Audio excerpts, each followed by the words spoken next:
Today online class welcome all student. आज हम लोग बच्चों ये जैसा हम कहे थे कि आप लोग विटामिन्स और उनके कमी से होने वाले रोग उसके रासायनिक नाम उससे जानने का प्रयास करेंगे। क्लास 10th के लिए विशेष परीक्षा योग है, इसे हम जानने का प्रयास करते हैं। विटामिन स्रोत, कार्य तथा उनकी कमियों से होने वाली व्याधियाँ। देखिए गाइस, इसमें जानते हैं विटामिन ए, रेटिनॉल। क्या बोलते हैं? रेटिनॉल। अब कहते हैं स्रोत, अंडे विटामिन ए, रेटिनॉल बोलते हैं इसके रासायनिक नाम। और अंडे, मक्खन, घी, मछली का तेल, गाजर तथा हरी सब्जियों के ये स्रोत हैं। इसके बाद कार्य देखिएगा, नेत्र की शलाकाओं से रोडाप्सिन का निर्माण तथा एपिथेलियम स्तर की वृद्धि, ये इसके कार्य हैं। और कमी से उत्पन्न व्याधियाँ, जीरोप्लेथेमिया तथा रतौंधी एपिथेलियम ऊतकों के विकास में बाधक होती है। इसके बाद देखते हैं विटामिन डी।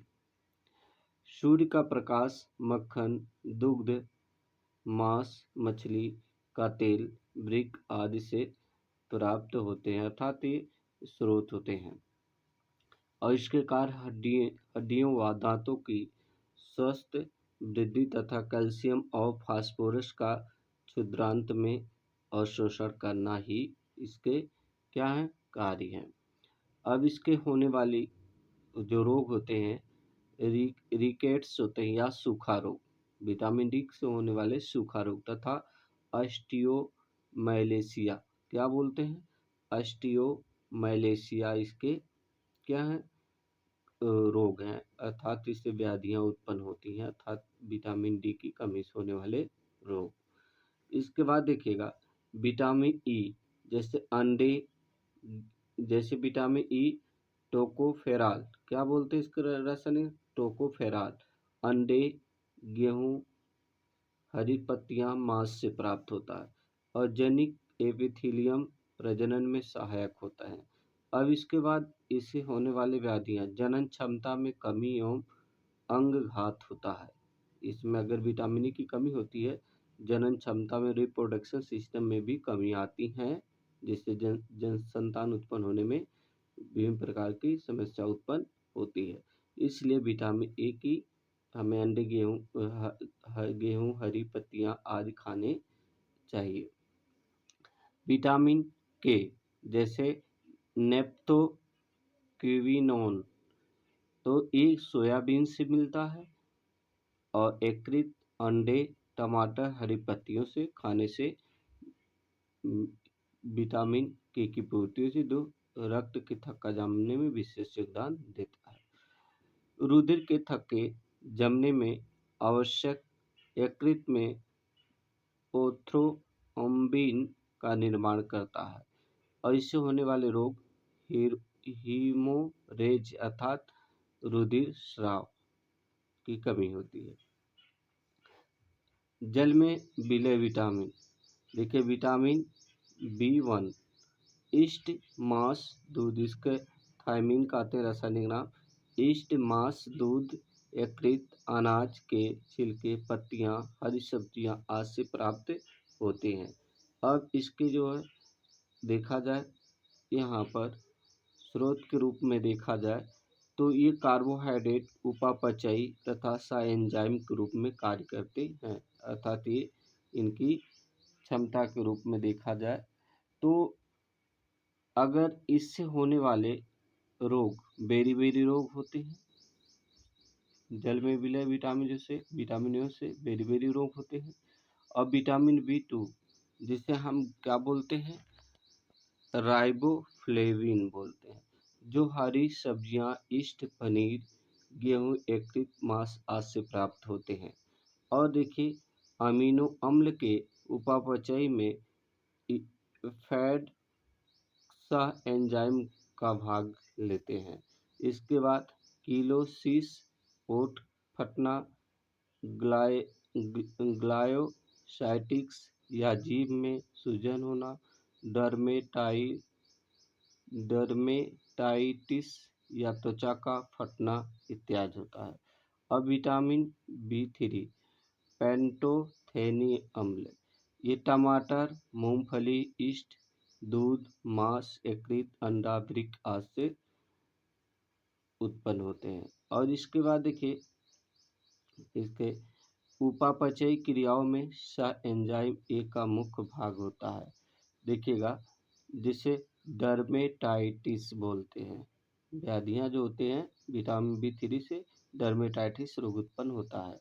इसका विटामिन B5 मांस, यकृत, यीस्ट, अनाज, दाल तथा मछलियां से उत्पन्न होता है। और इसके रासायनिक नाम है विटामिन B5 का निकोटीनिक अम्ल।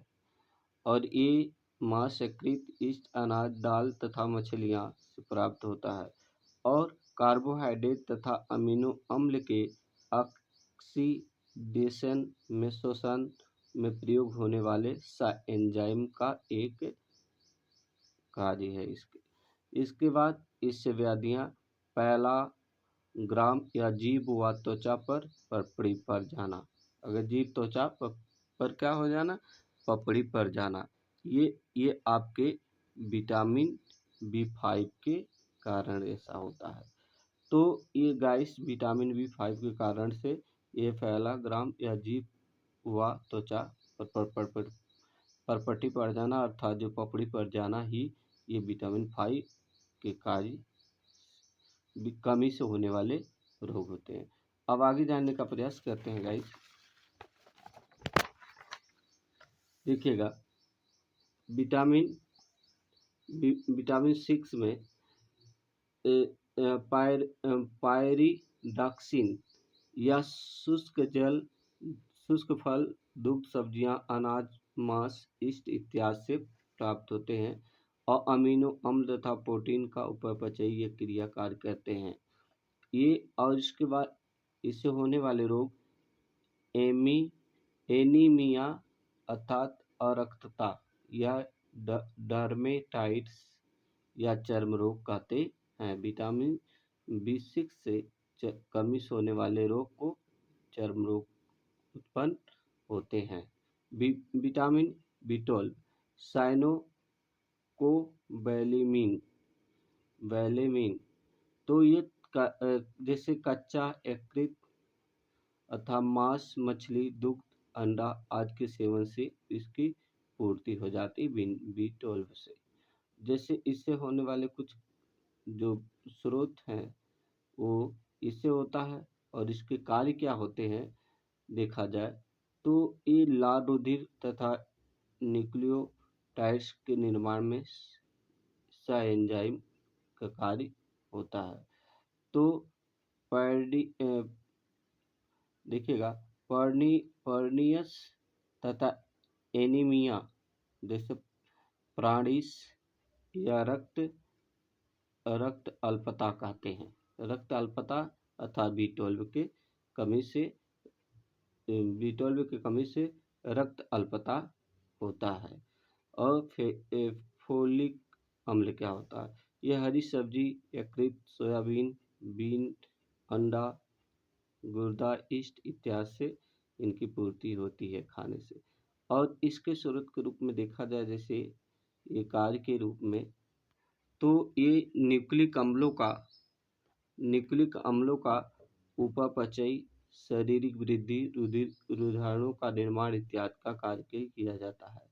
और इससे व्याधियां एनीमिया या अरक्तता होता है। और विटामिन C जिसे स्कर्वी अम्ल कहते हैं रासायनिक नाम, ये इसके नींबू, आंवला, मौसमी, संतरा, हरी सब्जियां, रसीले फल आदि से प्राप्त होते हैं। और इससे देखिएगा स्रोत के रूप में देखा जाए कार्य क्या करता है, क्रेब्स चक्र में सहायक होता है, कोलेज तंतुओं के निर्माण में, अंतर कोशिकीय मैट्रिक्स बनाता है, अस्थियों का मैट्रिक्स का निर्माण करता है। ये इसके कार्य हैं। और ये प्राप्त होने वाले किससे प्राप्त होता है उससे।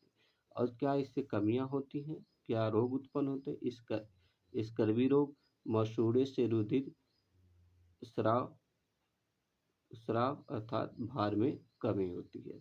तो अगर गाइस हमें विटामिन सी की कमी होती है तो स्कर्वी रोग भी होता है और शरीर में भार की कमी होती है। Thanks guys. ऑल अदर दिन हम नेक्स्ट दिन लेकर उपस्थित होंगे टॉपिक कि पोषण के प्रकार। थैंक्स। लाइक सब्सक्राइब करिए। थैंक्स।